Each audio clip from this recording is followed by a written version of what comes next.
Hi guys, thank you for tuning in.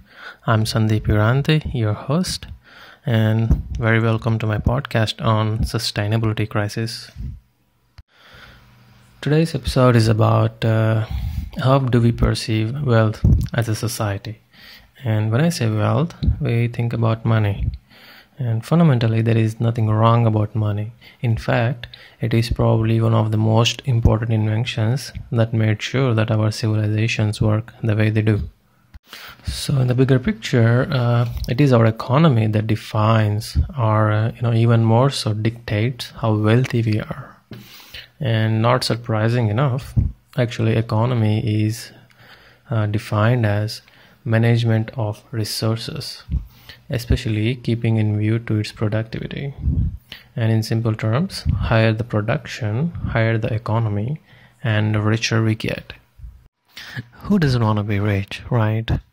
Or maybe that one person who is doing a podcast on sustainability crisis. What do? Now we tell ourselves, let's produce more and become rich. And there are some countries that are fortunate enough to sit on an oil reserve, so they dig a hole in the ground and pump out crude oil.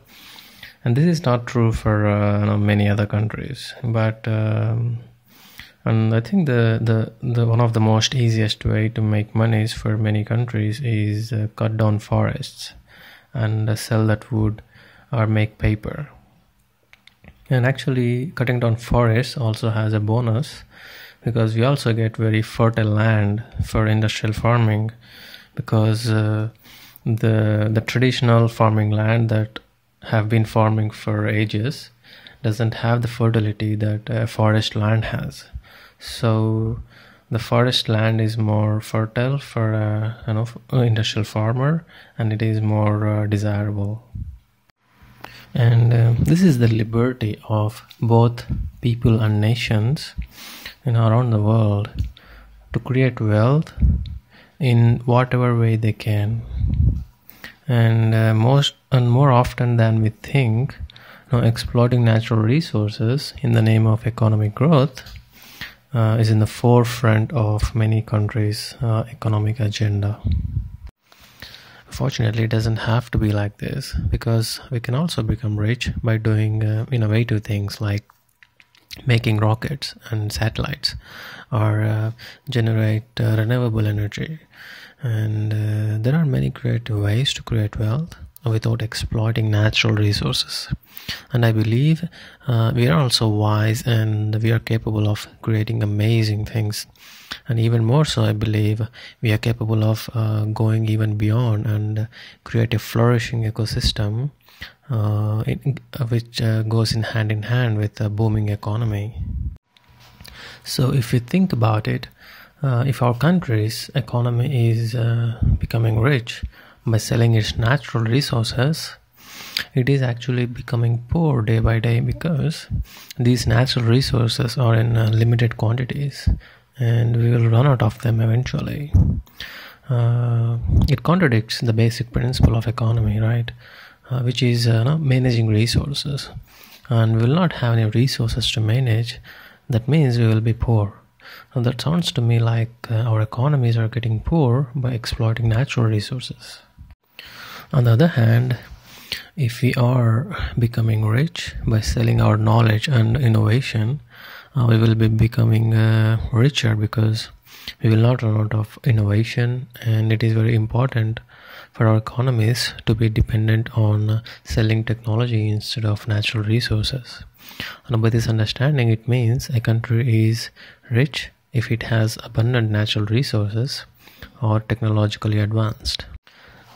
As I've just inferred, there is no valid argument that economic growth will get hampered by restrictions on exploiting natural resources.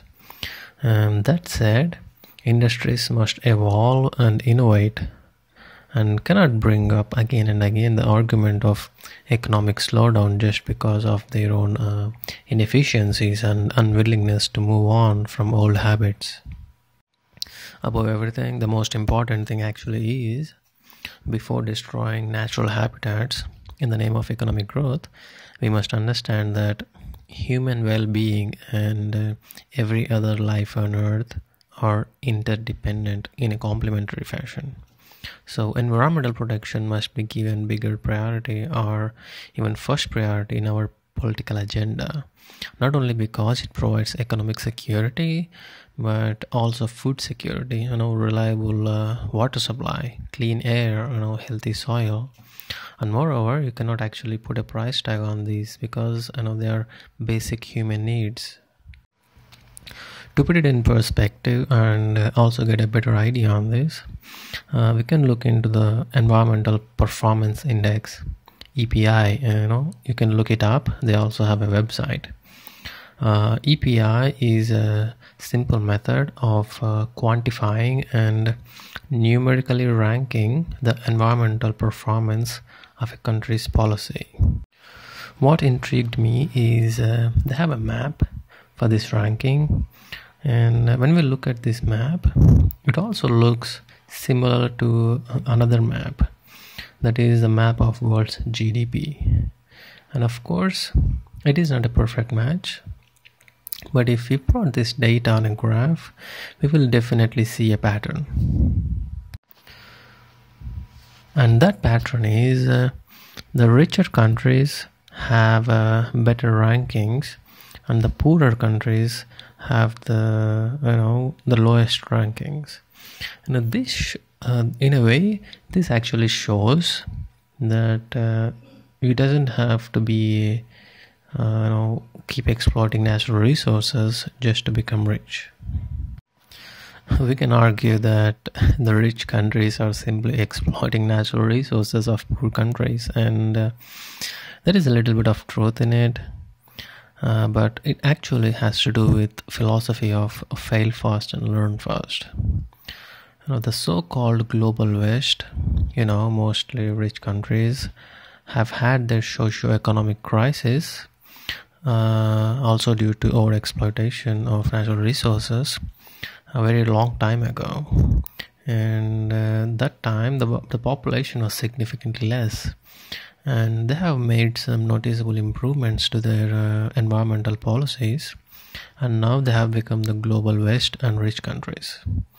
But increasingly, even they are facing tough times to keep up with the surge in demand for energy and resource consumption.